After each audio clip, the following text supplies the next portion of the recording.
Hello, everyone. Can you hear me okay?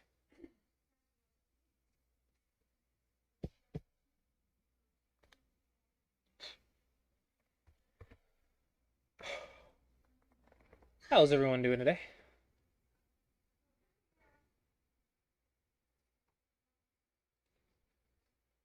Cool, cool, cool. So, cool story. I'm streaming from the back of a store in a mall now. Hello, Tyler. Welcome, welcome, welcome. So, I'm actually streaming from the back of a mall. Fun, fun, fun. All right. Today we do have the Clossi Approach series. So, if there's any 15 Qs and 10 Qs in chat, let me know.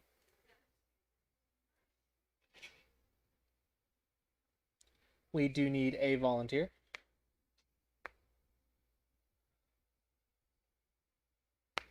13. All right. 13's good. What's your OGS username?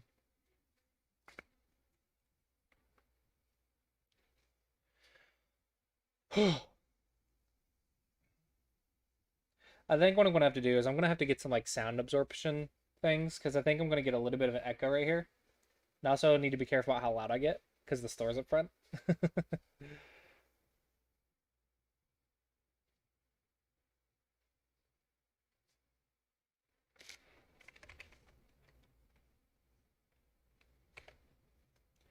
Ramakun. All right. Challenge. This will be a Clossi Birch series game. We'll do 10 minutes. No handicap. Not rated. Random color. Doesn't matter. Doesn't matter. All right. Send challenge.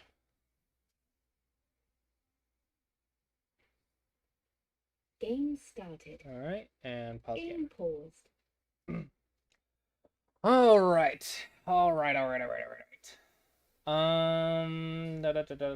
right. Let's go ahead and if everyone's ready to go, we'll just dive right into it.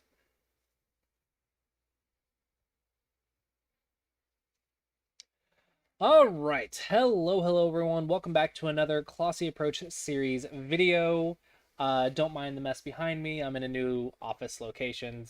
If you're in stream, you know the story. If not, not relevant to the video, but we are here with another Clossi Approach series video, and we are starting the 15Q to 10Q section. And yeah, so first up, we do have a 13Q volunteer, so thank you, Rama, for volunteering.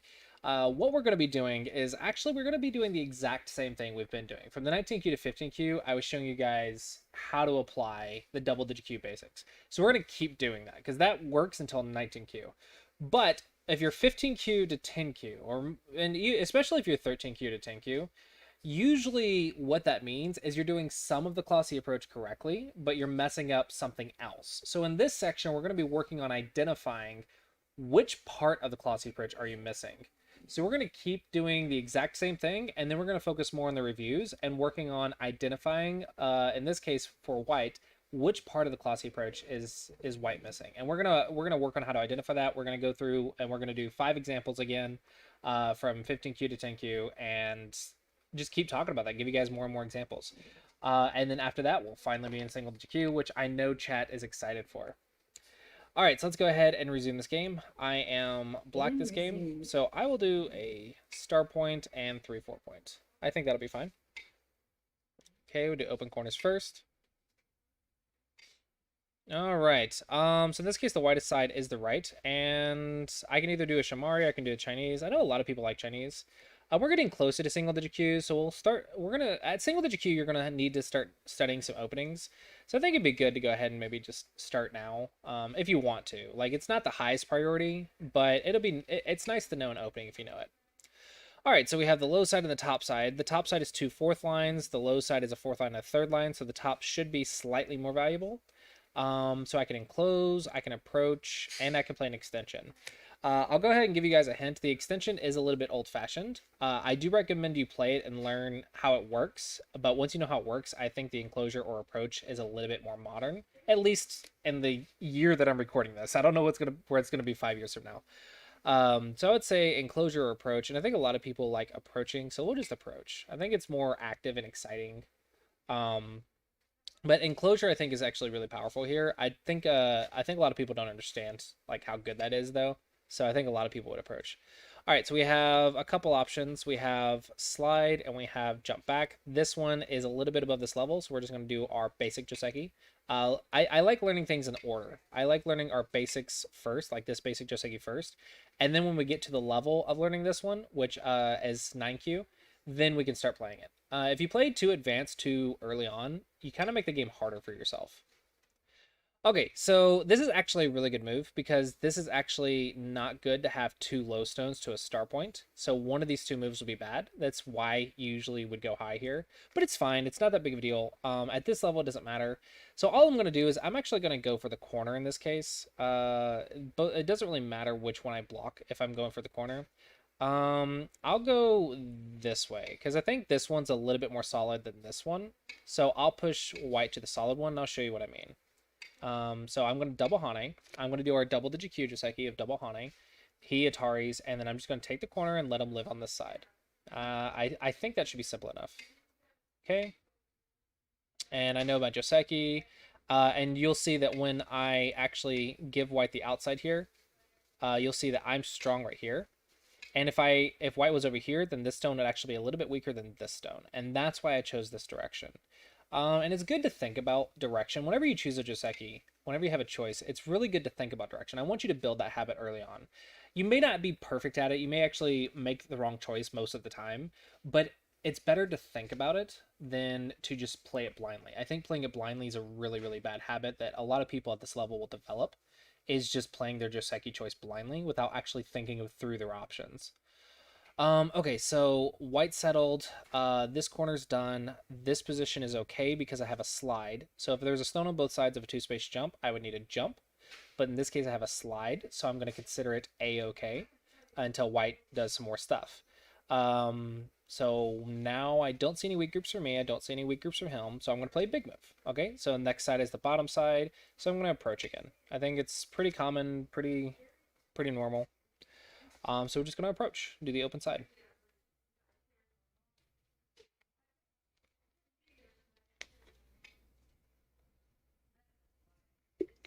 All right. And we're going to do our slide again. All right, so in this case, we're actually going to find one of our first exceptions. We actually don't want to go here in this case because third line and third line is a little bit flat. So if you have a 3-4 right here, it's actually better to go to the fourth line, and you want to go one space. It's very solid, very safe. So I think this is a Joseki that you can learn, and the exception is when this is on the third line. So you want to go up to the fourth line, and I think that creates a nice combination. So this would be one of your exceptions. And as you learn and get stronger and go, you'll learn more and more exceptions. If you go flat here, that's okay. It's actually not the end of the world. But once you get to single digit Q, this is not going to be good anymore. So I thought this was a good learning opportunity, so I'm going to go ahead and play it. But again, the hint is when I have a third line stone here, and there's nothing of whites right here, then this just makes sense to do. Third line goes up to the fourth line and back down to the third line. And if white goes in, you just kick, and it's pretty easy to handle and keep your base. Okay, so white goes in here. Now, if you study the Chinese opening, apologies for the light. It's a motion sensor, and I haven't got a light set up yet. So apologies for that. I'll be working on improving this the more I do it. So right here, the Joseki for the Chinese opening is actually right here. You could also go right here, and it's fine. But I'm going to go ahead and do what I know, so that way you guys can actually see what you eventually should learn. If you don't know what to do here, just making bases, like if you had gone right here, that's also fine. If you go right here, that's fine. All of that's fine at this level, but I think it's also good to show you guys correct play as well. And again, this is for the Chinese opening. This is the move. And if you don't know this move, don't play it, of course. Like, you need to study this before you can play it. You need to know the Joseki fully before you just play. Don't copy me blindly. Don't copy my Josekis without researching the Joseki.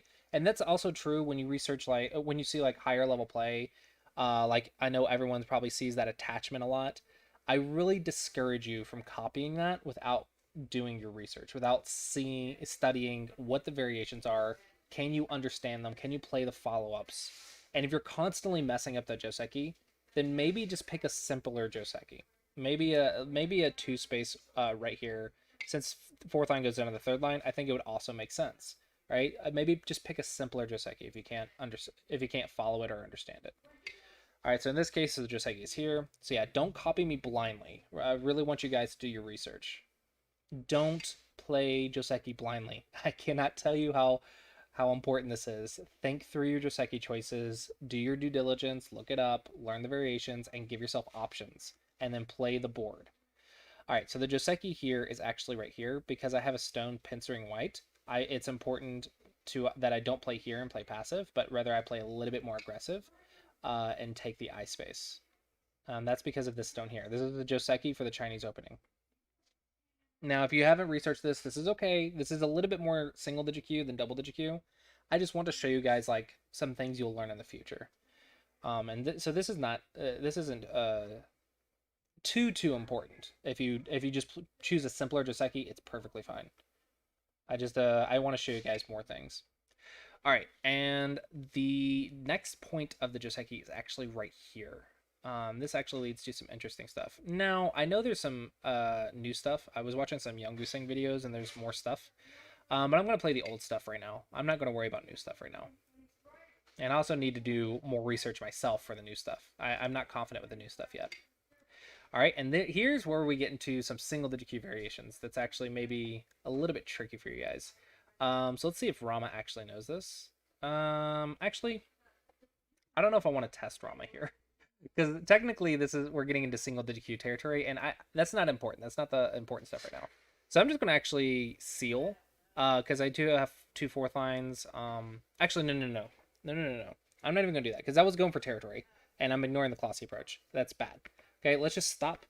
I'm not going to continue this because I think the follow-ups are more single digit Q than double digit Q.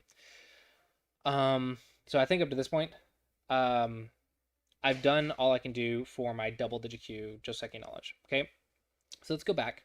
Do I have any weak groups? Yes, I actually have a stone right here next to white, so this needs a base. So I can, one stone jumps two, but I have support on both sides, so I'm going to go fourth line. So I'm going to go right here. Yep. Ooh, chat's getting it good. Yeah, chat understands defense first. Defense first, defense first. And then I'll show you guys the variation in the... Oof. I'll show you guys more about this in the review. But, okay, so with this one, this is actually a little bit above this level, but I actually should fix this. So the reason, the hint for this is he has a stone right here, and he has a stone right here. And then this is a two space onto the fourth line, not onto the third line. This shape, when there's a stone here and here, has a weakness right here. So I need to fix it. We'll talk more about that in the review. But I think if you don't know about this weakness, you should ignore it and maybe go on the left. But I do know about this weakness, and I'm going to play defense first. And if you don't know it, it's fine. Just go on the left, and like if your opponent punishes you, then you learn a new pattern, and I think that's good. So I'm going to just fix. I think it's fine. I could fix through white shape, but that's single digit Q. So if you're looking at this push and like double peep, that's single digit Q options. That's not double digit Q. Just single purpose is double digit Q.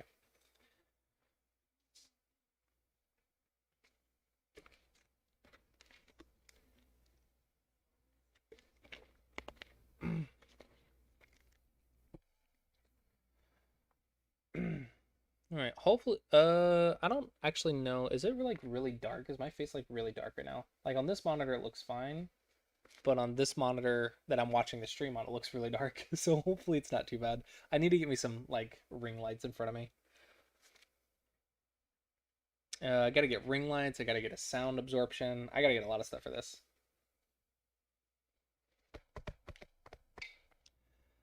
All right, so he played here. Defense first. Do I need to defend anything? Not quite. I need to check my cutting points. Push, block, push, Atari. He Ataris. But if he pushes and I cut and then I Nobi, it's fine. So I actually know that this is fine, but I did lose a liberty. So a 1 point jump that loses a liberty, you got to be very, very careful right here. So if he wedges, I Atari, he connects, and I fix. And then he clamps, I push. That's a Atari, and then Atari, and then a Nobi, but I jump. That's a lot more than double digit Q can read. That's way, but I'm still fine. Like I know I'm fine, but let's just say you thought you're not. Okay. Maybe that's too much to read. So let's just say you think, okay, 1 point jump, I lost liberty. I'm reading the cut, and it's too difficult to read, so it's too dangerous. So I'm gonna just fix. Um. Yep. So I'm just gonna fix. I could also fix right here. This might be double digit Q. But this is just better. This is just better. Single digit Q, I think I would push and try to make a bamboo joint. Or maybe push and then make it the table shape. I think that might be better for single digit Q, but this is fine for double digit Q. Actually, at single digit Q, maybe I would just ignore. Maybe, no, that might be 5Q plus to ignore that.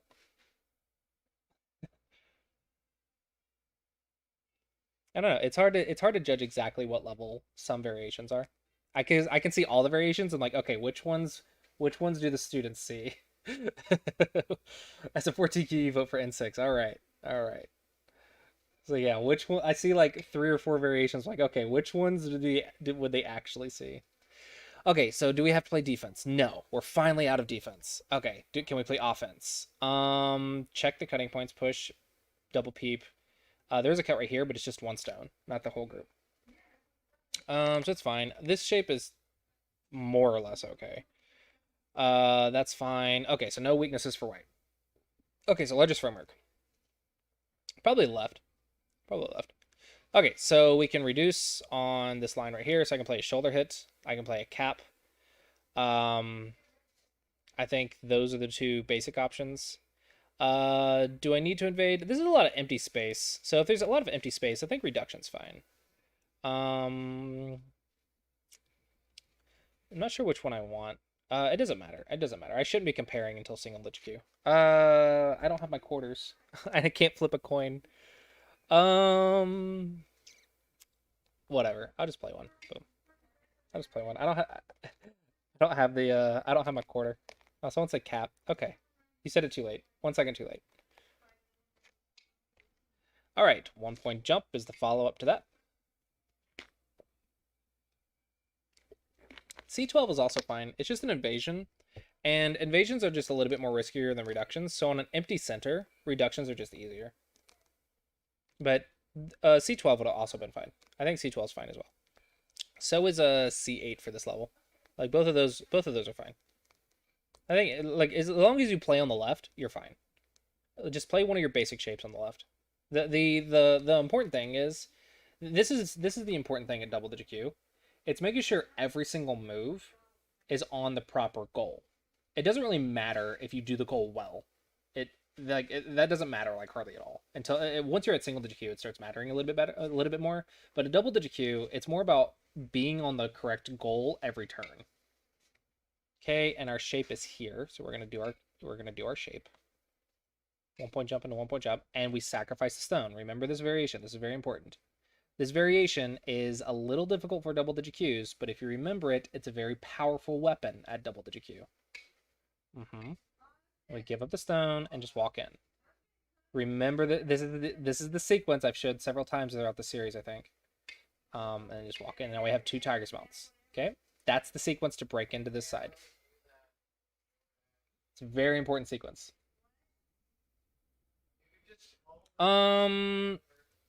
If you had played right here, that's also fine. But the problem is this group was also limiting your influence. If you could attack this group in Sente and then play here, it would actually make a lot of sense. So it just depends on if you think white is weak or not. So this, I think this is an easy Atari and Tiger's Mouth. Boop. And this is like perfect shape for black. You're walking straight through white shape. If you just Nobi, it's also fine. This is just better. Nobi's probably simpler, but this is fine. 1 point jump is the correct response. I still have a weak group, so I'm going to play defense. Boop. Try to connect if I can. I could also run away this way. It's also fine. If I get cut, if I get cut off from right here, I'll go right here. Check my cut, but I have a ladder. Not quite a ladder, actually. Maybe this cut works. Maybe this cut works. I just assumed it didn't work. Oh, I did the bad. I did it bad. I just assumed the cut didn't work.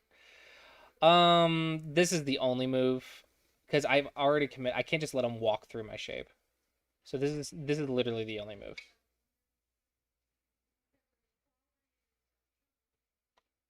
If he cuts, I Atari, and okay, and then I'll have to run this way. I have a cutting point, so I'm definitely gonna fix that. Like, I realized I made a small mistake. It's not quite a mistake. Like, it's not a mistake to play this Hane. It's just a mistake with our basics, if that makes sense. I knew the Hane was fine, and then I'm like, I forgot to apply my double-digit Q basics. I just knew it was fine. But yeah, it's okay. It's okay. We fixed. We fixed. We're all good. Everybody's happy. If you didn't see the Hana, or if you check the cut and you can't do it, then you can run this way with Panuki. You could run with a 1 point jump. That's fine. I just knew it worked by accident because the cut is just gonna lead to a lot of forcing moves for Black to save himself. But it's okay. It's okay. I can't. It's fine. It's fine. Just defend yourself. That's all that matters. N15 is becoming big. This is not the biggest framework yet. The next big framework is actually the bottom. It's just a bit big. It's a little bit bigger than this one, but this one is maybe the second biggest. So you're close. So the top right is actually the second biggest, but the bottom's the biggest right now. H6 is good. For Black, yes. For White, I think shoulder hit is one line further. So White, I think the move is actually there. But he might be watching the stream, so I don't want to talk about White's moves yet. I want to talk about White's moves in the review.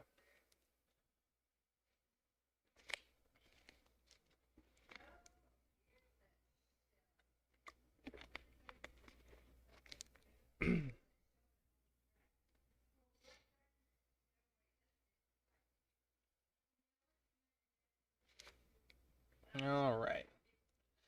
See, now this is actually what separates the double-digit Qs from the single-digit Qs. Is do I know what I should be doing? What should I be doing? And that's where you get something like this is getting on the bottom side. That's good. Versus I'm going to push right here for no good reason because I saw it in some shape somewhere somehow. Like, it doesn't make sense, right? It's not on the big frameworks or anything. So I could play a Hane, but I have 2 cutting points, so I'm just gonna play a Nobi. I think it's just easier to read for this level. Hane should work though, in this case, because he has 2 liberties after that. But 1 cutting point is a lot easier to read, or this cutting point is a lot easier to read, I think. So I'm just gonna play solid.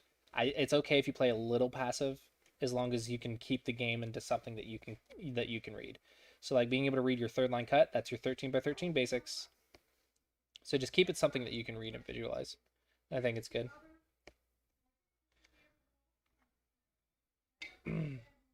Okay, block. All right, double check the cut. So if he cuts here, I just push. That's easy. But if he cuts here and I push down and block, that activates this cut.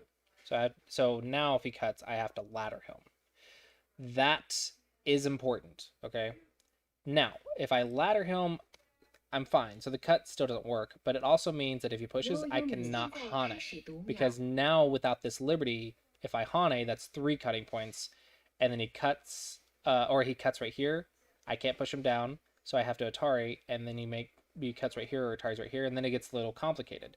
So what I'm going to do is just stop that immediately, because I don't want him pushing and activating the cut. 9, 8, 7, 6, 5, 4. Maybe it's double-digit Q to fix this, 2, but it doesn't work on this 1. turn. I don't want you fixing it if it doesn't work on this turn. Don't fix it. Like, if it doesn't work on this turn, you shouldn't be fixing it. You should fix it when it activates. So I was like, I think maybe people would fix it, but okay. So now Atari, and now the ladder works. So I fixed my problems. Okay, now largest framework. This is 3 spaces. This is no longer a framework. This is now territory 10, because this is 9, not reducible. 7, Like there's no way I can get in there. 5, So now the 4, next one is here, 3. and I'll go with the move that was suggested. Just build the top right. But this is now territory. This is no longer a framework. All right, so I'm gonna fix my cutting point. Like this is practically sealed.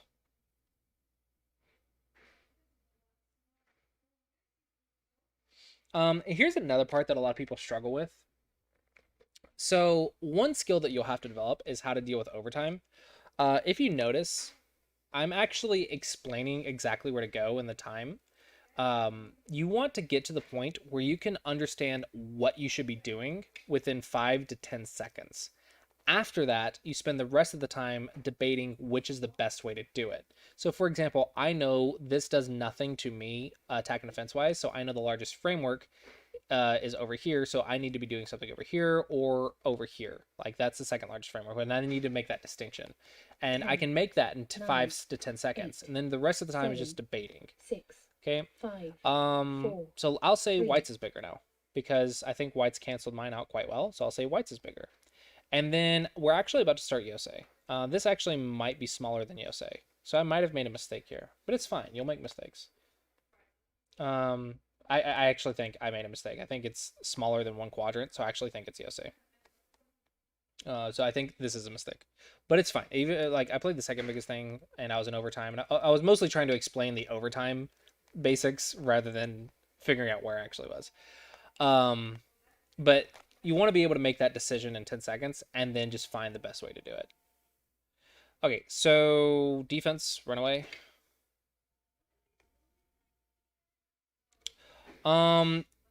It's if you're wondering why the center looks like it's not Yosei, it's because you would have to activate a lot of forcing moves. Like for example, there's forcing moves on this group, there's forcing moves on this group, so black could potentially get another 5 points for free before Yosei. But if you don't know that, then you should start Yosei. Because if you're just playing a reduction on on something that's smaller than a single center quadrant, you should be starting Yosei. But if you see forcing moves, then of course do those first. It's just better. Okay, defense first. And I'm not going to keep pushing here. I'm actually going to block because I actually realized I made a mistake. So I want to settle this as quickly as possible so I can start going to Yosei. Because I realized, hey, I'm actually in the wrong part of the board. So I'm still going to prioritize defense, but I'm going to try to get to Yosei as soon as possible. Hello, Roman. Okay, I have a cutting point. I wish I could ignore that. Let's just fix. It's fine. But I'm desperately trying to get to Yosei.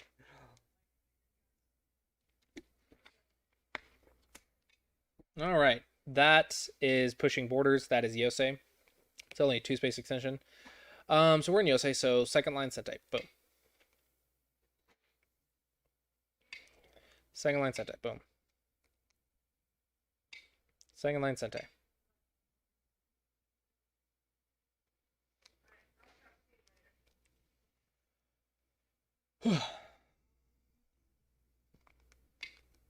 All right, second line Sentai.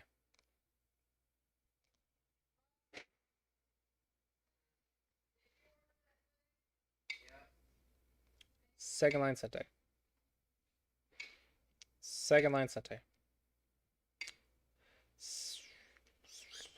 Second line Sentai.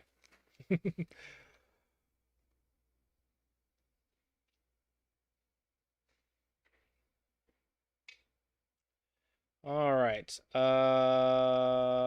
First line Sentai.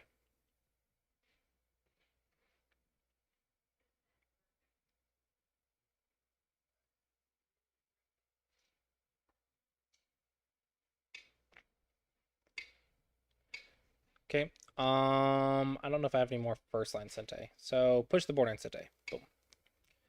Push the border in Sentai. Push the border in Sentai.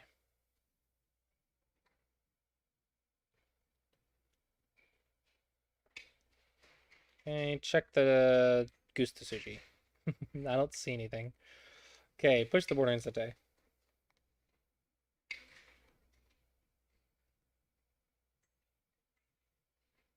Um,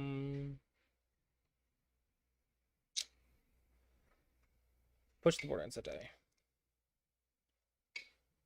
Push the border in Sente. Are we allowed to give moves? You can give me moves. It won't really change anything. I think we're out of maybe here, but I think that's Gote. I think we're out of Sente moves. That also might be Gote, but maybe it's Sente. Maybe at this level it's Sente, but I think it's Gote. Okay, I think that's it. So now we need a big Gote move. That's a big one. That's fine. Just a big Gote move. Ta-da!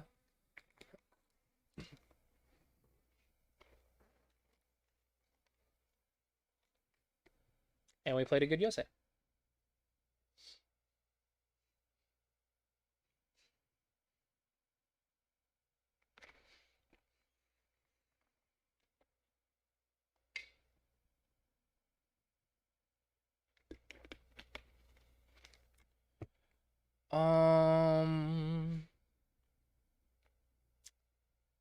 Okay, I think we're still at big moves. So I guess just keep making points.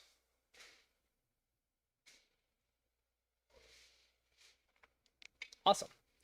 See, already like one video and you already found some help, Roman. That's great. That's great. Fix the cutting point that works, not the one that doesn't. That's important. Yeah, Sente is absolutely more valuable in Yosei. It's insanely more valuable. Like if you look at the math behind it, it's so much more valuable. Fix defense first, defense first. There's actually really complex mathematics. Like I read a book once by a famous mathematician who solved Yosei, and it was so advanced mathematics that I asked my mathematics major friend. I think he had like a master's in mathematics, and he read the book and he's like, I don't understand it. Like I no, he was going for his master's in mathematics, and he's like, I don't understand that book. So the mathematics in Yosei is actually super complex. Um, but there is very simple mathematics that you can apply that I will talk more about in single digit Q to prove or disprove why second line and first line Sente is more valuable. I can prove it with simple mathematics, which I will do at single digit Q. But for now, I kind of want you guys just doing it blindly. But I actually can prove it with some simple mathematics. Which if you watch my Yosei video on YouTube, you can see how to calculate. Or no, it's my counting video, I think, that learns how to count points. I think I did a Yosei video at some point. 8, 7. Push. I don't know. I'm actually not sure what the big move is. I'm worried I'm gonna kill something by accident. Let's just block.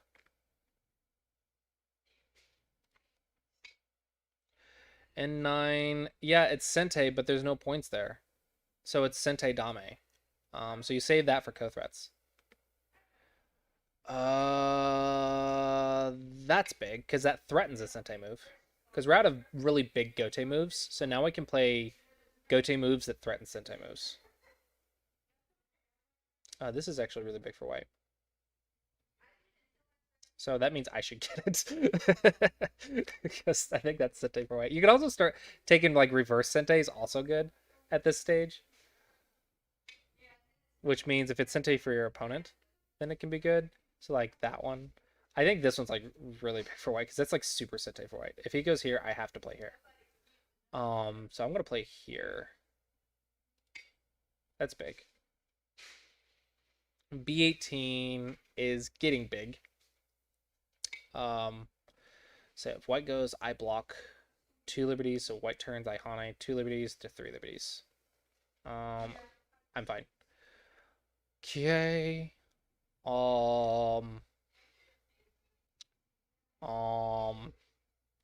That's big. That's big. 10. That one. That one threatens a push. So it threatens a Sente move. Okay.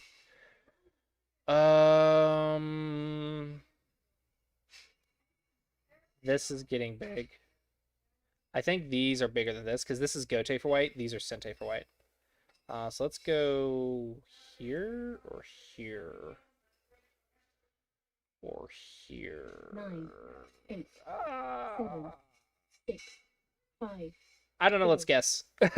Let's just guess. I could count it, but I don't want to. That's cheating. Like counting is cheating at double digit Q. I'm not trying to kill anything.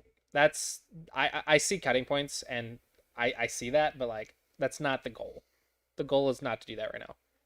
You start checking like cutting points life and death at like single digit Q. Like if I thought it was unsettled, then I would attack it as a double digit Q. But I don't think this is obvious to a double digit Q. I think this one's a little too much. That is Dame, so I don't care. I'm still connected to my base, so I'm fine. So let's block that. Now this one's getting big. And this one is now big too, because that's Sente for us now.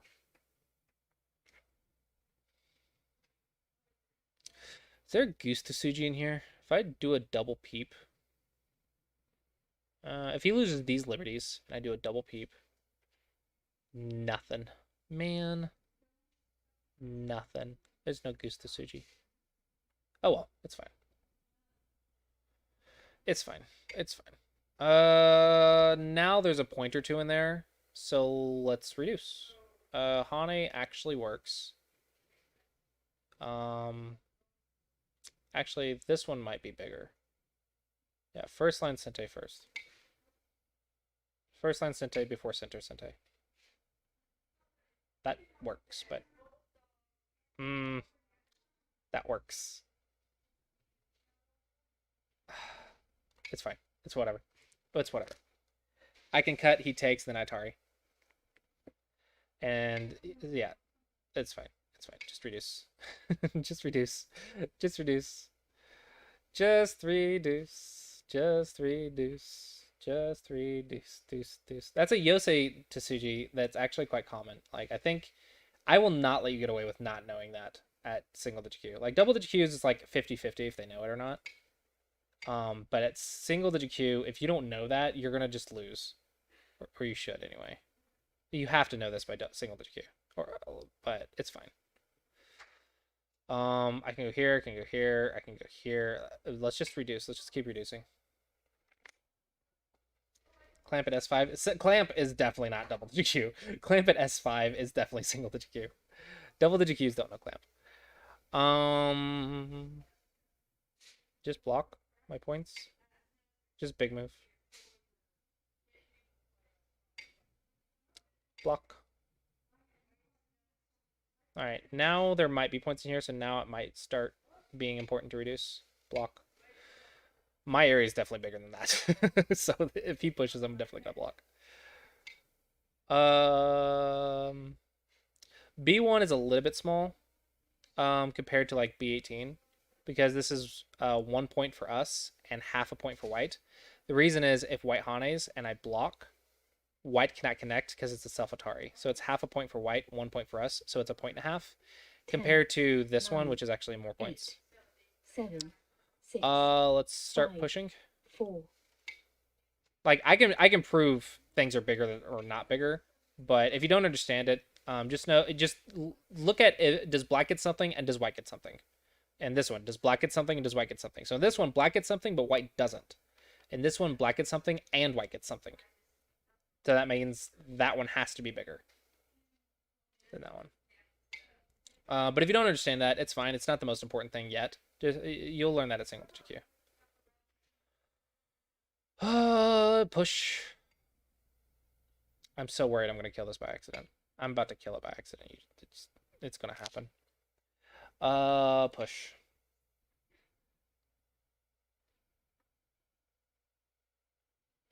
No, I won't. No, I won't. He'll make it bent for it. It's fine. He's not going to die. He's not going to die. I'm going to make him live. He's not going to die.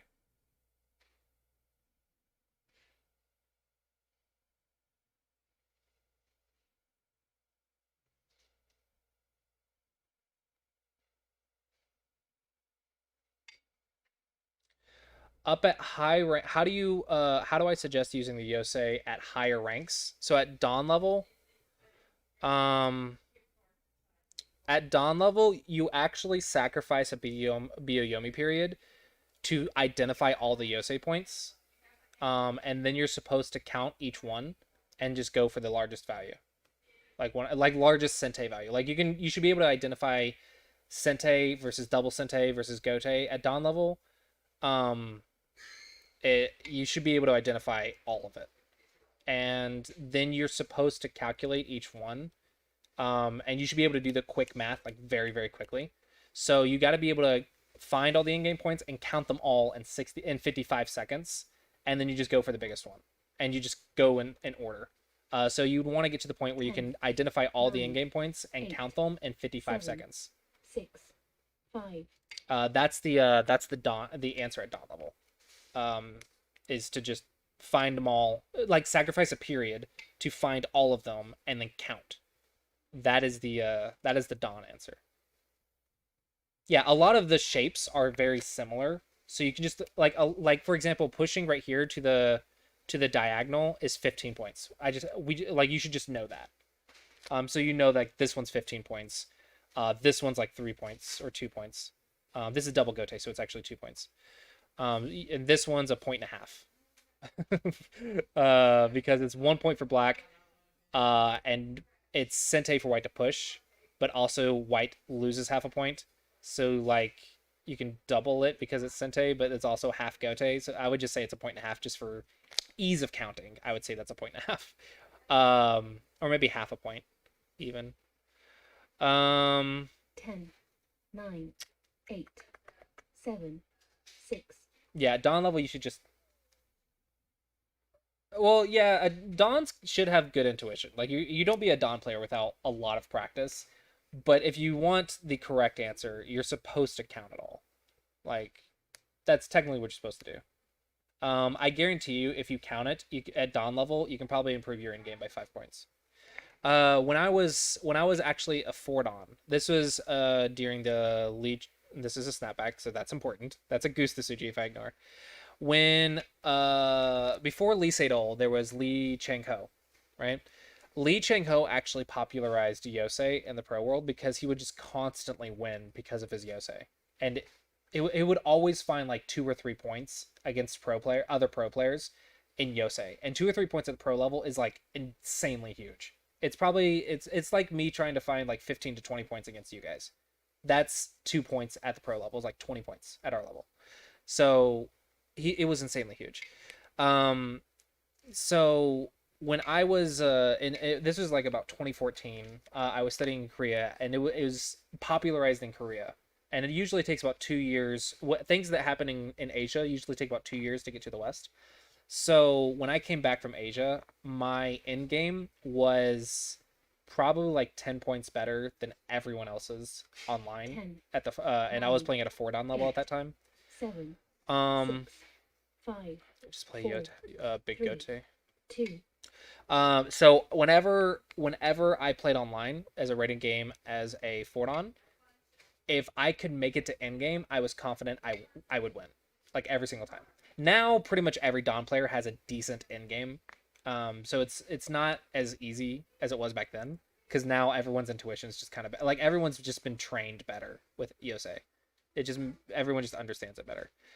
Back then if I made it to end game at 4 Dawn, I was gonna 10, win because my end 9, game was just like 5 to 8, 10 points better than theirs. 7, 6, So this is 5, 2 points. This is a point and a 4, half. Oh, I'm counting 3. it. What? Just by habit, I'm calculating the Yosei. Oh my gosh. That was an accident. I actually wasn't supposed to do that. I was like, okay, this is this, this is this, this is this. That's just by habit. I just do that. Well, I hear the clock. I'm like, okay, let's find the best move. And see, this is what I want you guys to do, right? Build the habit to where you're accidentally playing good basics, okay? Where you're accidentally calculating the Yosei, where you're accidentally reading and comparing, okay? Just by accident, I'm applying like Dawn level basics. Okay, this is what you want to do is build the habit to where you have like you just accidentally just make the right choices. Um yeah, that like if you're a Dawn player and you don't do that accidentally, maybe you should build the habit, right? Um So if you're applying the Clossi approach, I don't like talk about Yosei a ton. I mean, I show you guys how to do it. But if you're applying the Clossi approach, you should actually you'll make it to Yosei more than you would if you um didn't. And the reason is usually double digit queues games are decided by large chunks because of large mistakes. So it's not really decided by Yosei exactly. But once you stop dying with the Clossi approach, defense first. Once you stop dying, you're gonna win until your opponents stop dying. And then once you stop dying and your opponents stop dying, then Yosei becomes insanely important. Like once everyone stops dying, okay, now it's gonna be decided by points. Therefore, therefore Yosei becomes important. 10, Da, da, da, da. 8. This cut doesn't work on 7, this turn, but I can't 6, reduce with these cuts, 5, and there's nothing else 4, to do. 3, So I'm gonna 2. fix. There's nothing else for me to do.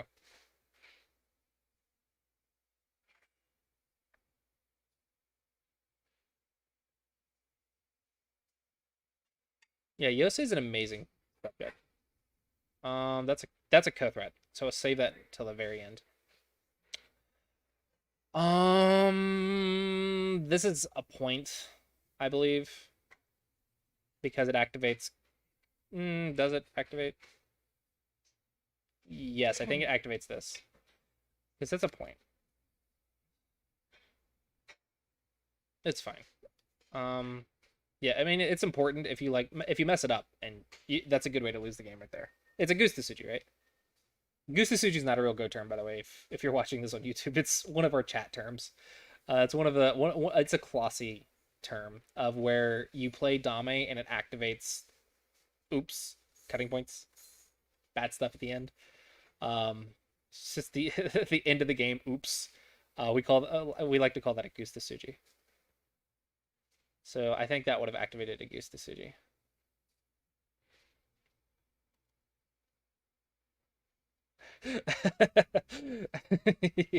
Don't worry, distracted. Like I want you guys to ask questions because if I don't explain something and you guys don't understand it, then people at YouTube might also not understand it. So feel free to ask. I actually encourage you guys to ask, even if it's a dumb question. Like if someone on YouTube in the future might not know it, right? So it's good to ask questions, and not just for your benefit, but for the other people's 9, benefits as well. 8. All right, now I'm just gonna 7, start filling 6, Dame. 5. So when you fill Dame, there actually is a good order to fill Dame. This actually can matter. When you fill Dame, it's all neutral points, but fill the ones that are riskier first. Fill the ones that you might accidentally like go blind on first. Like anything that you might like self Atari or activate a cutting point. If you have like for example, if white was here and I had a liberty or something, and if I fill that liberty, it activates a cut. I'm gonna fix the cut first. That's the first thing I'm gonna do. If I have to fix the cut, no matter what, I'm gonna fix my cuts first. 10, I'm gonna fix the 9, goose to Suji's first, 7. just in case I brain 5. fart. Okay, that happens. Like if you're in a tournament and you've been playing this game like for an hour and a half, like my games in tournaments take like 3 hours. Okay, if you've been thinking for 3 hours, it's very easy to brain fart right at the end. Okay, so fill the important Dame first. Fill the oops Dame first. That way, you don't accidentally kill yourself right at the end of a 3-hour game. There is Dame right there, but it's online, so it doesn't matter. Remove the dead stones. All right. That all looks good. Looks like I win by something. You have won. 62 and a half. I couldn't figure out if it was 62 or 63. I was confusing myself. That's what I mean about brain farting. I was like, it's either 62 or 63. It's one of those. 62 and a half. Thank you for the game, Rama. Thank you for the game. All right. All right. Review started. All right. So let's review. Okay. Now, most of our moves are generally correct, but here's the important thing. So when you're 15Q to 10Q, this is the most important part of getting to single-digit Q. It's reviewing your games and figuring out what is the weakest part of my game. And that's what you work on for the next 5 to 10 games. Okay, and then you review, am I doing that better? Am I doing that better? And then once you say, okay, I'm doing that decent, and it's no longer the weakest part of my game, you start reviewing, you start looking for other stuff. So this is that's what we're gonna do. Okay, so I'm gonna play. I played big moves, so I think we're gonna focus on white at this point. Um, okay, so this one actually is wrong direction to play. This is choosing Joseki for direction to play. So what's the correct direction to play? It's the open side, right? So what you do is black didn't approach you from this side. Black approached you from this side. So that's the open side. Now, if your opponent approaches you from that side, I mean, feel free to take the open side. But the way you visualize it is you take away the approach and you say, which one is bigger? This one's clearly bigger. It's much more distant, right? So you need to choose a Joseki that goes that way. I'm like, okay, you're going Sanrensei, you're going for Moyo, then maybe 2 space high. Maybe go high for an influence. And then boom, boom, boom, boom, boom, and then boom. Okay, we choose a Joseki, we get our influence.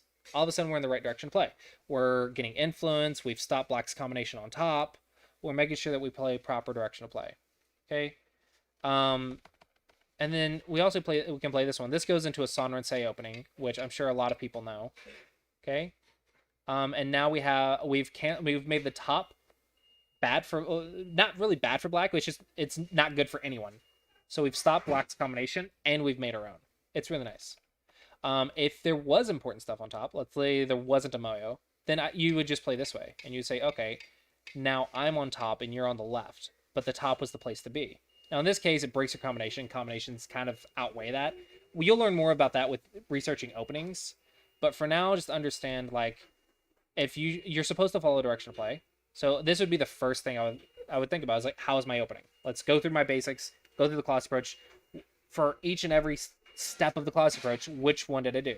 Did I just play Joseki blindly? Well, there we go. Stop doing that. Now we have something to work on immediately. Okay, work on that for the next 5 games. You can improve your opening. All right, so let's keep going. All right, this is actually a very nice move. 3/3 can actually be considered as big as an open side.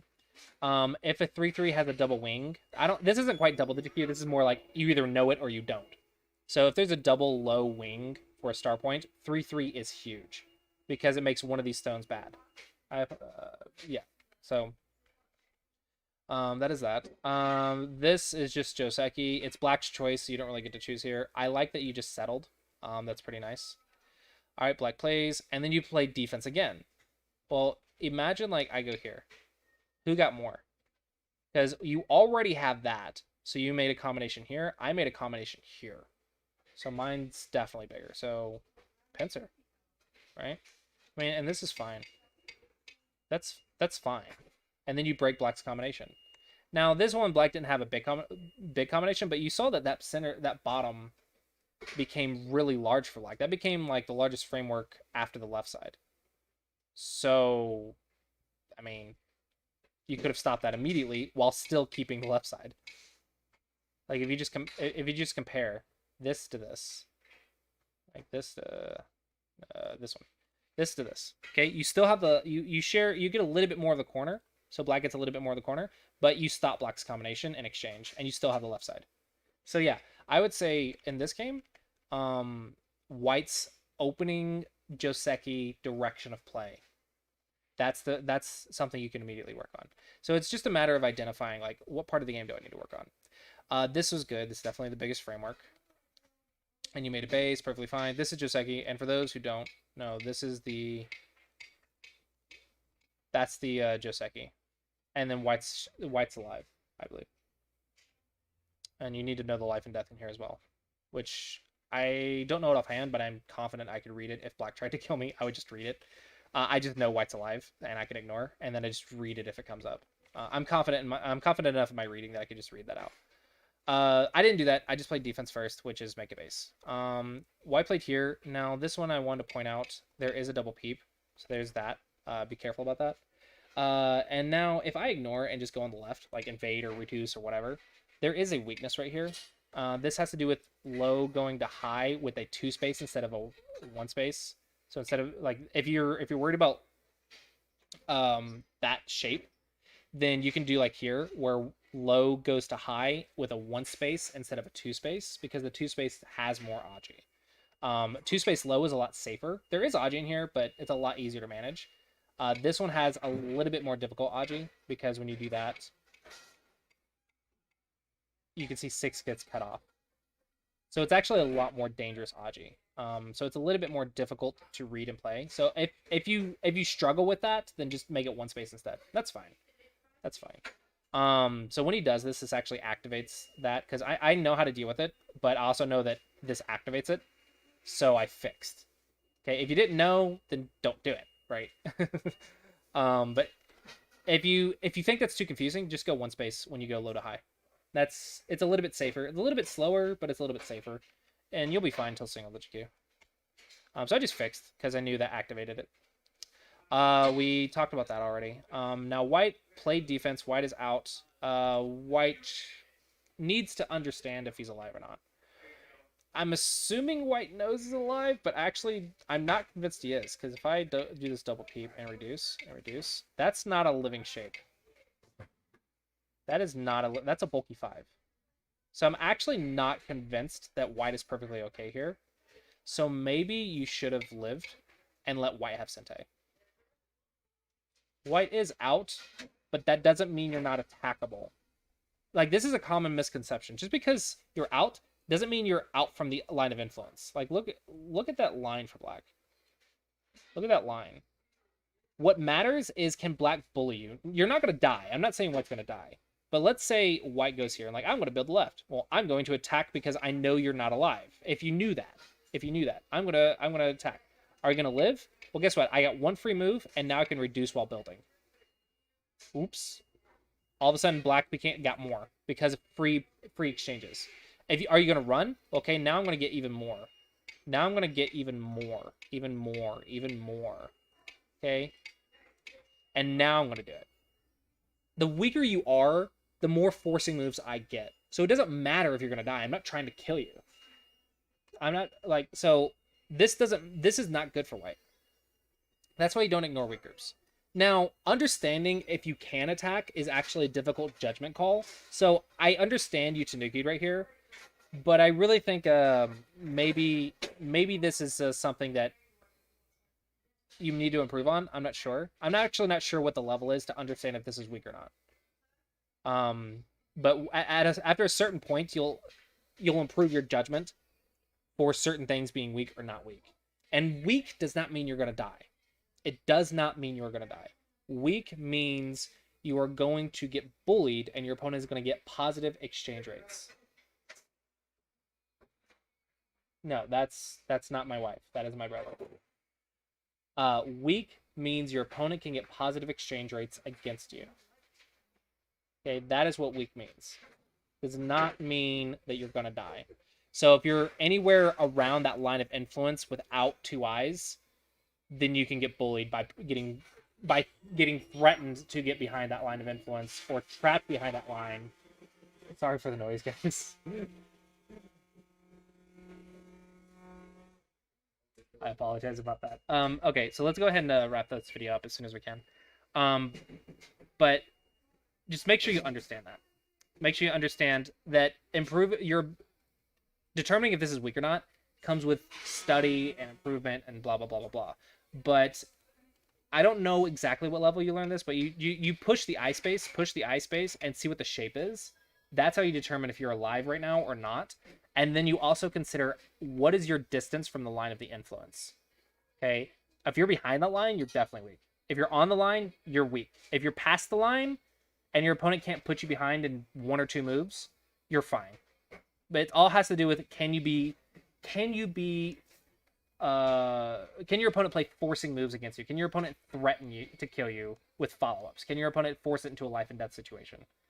It's all about those forcing moves. So the rule of thumb, I give you guys easy rule of thumbs to follow, which is behind that line or on that line without 2 eyes. It's a weak group. Okay, that's just your rule of thumb. But as you get stronger at, like, maybe 5Q plus, you need to understand actually why that is, and we'll talk about that at 5Q plus. But right now, I just want you guys following that rule of thumb, because it's not about dying; it's about positive exchange rates. So I went here. I think this is fine. I think this is like, this one actually isn't as good as this one if we're just focusing on the left. If we're just doing single purpose, this is better. But if we're doing double purpose, This depends on if this is an influence or not. This is not an influence if both sides are Gote, but if one side's Sente, then I can build because now it actually is developable. Like I can actually move up. At that point, you would apply the basic of reduce while building. So that's, I know someone mentioned this. Well, that was determined by if this was attackable or not. And I had ruled for this game in my head that this was not attackable. So I was just focusing on the left. Like improving your judgment comes with a lot of experience and practice, but using basics followed up with from your judgment and being consistent with it is more useful than having perfect judgment. Like if you can be on the a good area or the correct area of the board every single turn, you're single digit Q. Because I guarantee you're wasting moves in your games. If you're double digit Q, you're wasting moves somewhere, and you need to identify where. Okay, so this is fine. This is my basic shape. For whites, if you needed to handle this shape, it is a clamp and then block. This is above double digit Q. This double digit Q answer is actually just turn right here. That's how you block this shape. If you know it, you know it. If you don't, then just turn. But pushing and cutting, that's a mistake. That's how this whole shape works, is that this cut doesn't work. So just learning that new pattern. Like, okay, that's something to learn. Like, oh, there's a new pattern. Okay, you're reviewing your games. Maybe there's a pattern that happens often that you keep messing up. Ask someone for help. They point out how that pattern works and they explain the pattern to you. Or you watch a lecture where the pattern gets explained. All of a sudden, okay, now I know I have one more pattern that I can use over and over and over. Now I know how to stop messing up that pattern. Okay. But if you don't, you can't like get cut off like this. That's bad. So the answer was to just play defense and defense like that, like this, and like this. Just play defense here. Just block was the answer. The cut was a trap. This is a trap. This is a trick. But now you know it for the future. You've learned a new shape. Learn something from every loss, and it'll add up with hundreds of games. Like imagine it takes like 1,000 good quality games of you trying to improve to get to one don. It takes me a little bit more than 1,000, maybe 2,000. Let's say 2,000 good quality games to get to one don. In a ballpark figure, right? Learn something from every loss, and that's like 2,000 things that you can learn. If you learn something from every single game, that's like 2,000 things you can learn. So just learn a shape. There you go. So in this case, I would say this shape and Joseki's, direction of play for Joseki's. That's two things right there. All right. Okay, so we've learned two things for white. And let's see. This is all fine, and you played here to stop black's influence, perfectly fine. I fixed my cutting button, it's fine. When we played here, you could actually play right here. This is more the line of influence. This one, actually, this one's better for, excuse me, for easy to understand shape at this level.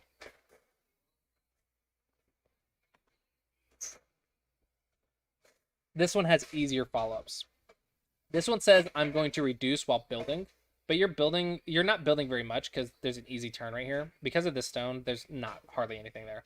One side needs to be higher than the other in Sente. Domino's with the pizza delivery. I'll eat it after I'm done streaming, but thank you. So I would say this would have been better here. I would say focus more on the reduction because you aren't building very much. So line of influence here. This is all fine. This actually didn't make sense. Maybe you were playing defense here. I didn't understand why you didn't keep pushing. Because I thought you were playing a reduction. This is more along the lines of what I expected, or just Tanuki and start Yosei. So this is one of the ones that didn't make sense to me. Is like it doesn't feel like it's on the big thing to do. Like you lost Sente for no good reason. So I would say this is the third thing is don't identify moves that aren't on the big thing. That aren't the only important thing. There's two right there. You got confused? Gotcha. It's just largest framework. Black has the largest framework here, and the second largest framework is here. So you could have reduced. You could push to reduce. That's what you want is reduction. And as long as you identify that. So maybe it's more understanding reduction. Maybe you struggle with reduction. So I would say let's identify three things. Joseki direction of play. This shape right here, understanding that shape and pattern, and then understanding to reduce on the largest framework if it's your opponent's. If your opponent has the largest framework, it's bigger than yours, go play on it. And the way to play it is reduce it. Reduce it on the line of influence. So I would say there's three things right there that can immediately improve your game. Okay. And then ways to identify this is you review your games and figure out. Let's say you ask for a review. Like we have the supporter reviews constantly on Twitch, right? Or you have game reviews on Twitch. You can ask someone for game reviews on the OGS forums, Discords, whatever. Okay, it's easy to get game reviews. Okay, so let's say you're wanting to identify a common theme from these game reviews. Then you need to figure out, is it direction of play? Like which part of the game is it? Like not everyone can not everyone can just tell you exactly what to do. They'll just point out, here's the bad moves. Okay. It's your job to translate the bad moves into patterns that you are constantly repeating. So if you get 3 game reviews and they point out like all the wrong moves, figure out, is there one of the basics that you are constantly messing up in those 3 reviews, in those 3 game reviews? Is there a basic that is constantly being pointed out? So like direction of play, reductions, invasions, some section of the game. You need to figure out what is the common things that you are messing up. What is constantly being messed up? Not just one time that you messed it up. Like that's just a shape or a pattern, or maybe you brain farted, right? It doesn't matter. What matters is, what are the common things that are repeating? What is your commonly repeating mistakes? Identify that and then work on it. And then when you review your own games, ask yourself, how did I do with that? So I just pointed out 3 things that you can work on. So for the next 10 to 20 games, you need to focus on those 3 things and review it yourself and say, did I do it? Did I do it? Did I do it? And then when after you've played like 10, maybe 10 games or something, working on specifically that, get another review and say, okay, this is what I've been working on. How did I do with this? Am I messing up something else? Because a lot of times you'll work on one thing, and because you're hyper focusing on that thing, you mess up something else that you were doing correctly before. That's how bad habits form, right? You forget something. That's fine. But you keep up that process, work on the thing you're messing up, get a review, figure out if you did it correctly or if you need to keep working on it, and then figure out what you're messing up now. And then you play another chunk of games, review yourself to see if you're working on that thing, and then you get another review and you ask, what am I doing wrong? What's the worst part of my game? Whatever. You identify it, and then you work on that for the next thing. You just keep up that process. Okay, just keep repeating that process, and eventually you'll get down the basics, right? You'll get these basics down. So at 15Q to 10Q, in this portion of the Clossi approach, it's going to be understanding how to identify parts of your games and what to work on. What basics are you missing? Because if you watch the 19Q to 15Q portion, that tells you all the basics you need to get to single digit Q. Like we literally did it. But at this point, at 15Q to 10Q, it means you have some of them, but you're missing others. That's what these ranks mean. At least in 2021, that's what these ranks mean. I don't know if the ranks will change, but at this section, that's what that means. And it's just about identifying in reviews what part of the game are you messing up, and then just work on it. And it comes with practice. Like, play your games in chunks of 10, because one thing I think that can be very discouraging is you trying to expect yourself to magically be able to improve. Like, let's say you messed up Joseki's, and you say, okay, next game I'm going to work on Joseki's, and you work on Joseki's, like, okay, now I'm done. What's the next thing I need to work on? No, you can't just all of a sudden build a habit with one game. You're not going to be able to build and fix bad habits or build good habits with one game. You need to reinforce it like 5 to 10 to 20 games. So I would say working on some things in chunks of 10 gives you the amount of time to practice and review that it can really help you. And sometimes some things that you'll actually take more than 10 games to build a habit of. And I want you guys to really do that, because you need hundreds and hundreds and hundreds of games to level up in this game. So hopefully you guys found that helpful. And yeah, hopefully that makes sense. We will do more examples and reviews We'll have 4 more of these, and then we'll finally start working on the single digit Q stuff. So yeah, hopefully you guys did find that helpful. And yeah, thank you, Rama, for volunteering. Hopefully that gave you some stuff to work on, and hopefully you'll have more practice. But yeah, so that'll be it for the Clossi approach recording. We are getting a little bit loud here because people are working on the lights and stuff, and they're trying to open a store soon. But hopefully it'll be better in the future, noise-wise. But yeah, hopefully you guys did find that helpful. I will go ahead and conclude the stream here. Don't forget at 5 for the viewers. I'm gonna let's just conclude the video here. So this will be the end of the YouTube video. So thank you all for watching. I hope you guys enjoyed, and I look forward to seeing you guys next time. All right, and as for chat, we will have a class at 5, and my clock is right up there. Yeah, right up there. That's where the clock is, right up there. At 5 my time, the class, I will be streaming it, but if you want to participate, join the Discord. We'll be doing Discord and stuff, and I will be streaming it to just, get recordings, but starting next month, it will not be streamed, it will be private. What time is it for me now? I just pointed, it's right there. It's right up there above the schedule. That's my time. So yeah, so thank you all for watching. I do hope you guys found that video helpful, and it will be on YouTube. It'll be on YouTube soon. So yeah, with that, let's go ahead and find someone to raid. We got Goop, we got Bats, got the Loving Sun, and Grey Wolves. Who do you guys want to raid? We can raid Bats. Bats has a lot of years. Bats also is teaching, so we'll just do that. We'll do Bats. So be quiet. All right, so I'll post this in YouTube chat and we'll just raid in Twitch chat /raid. Bats go.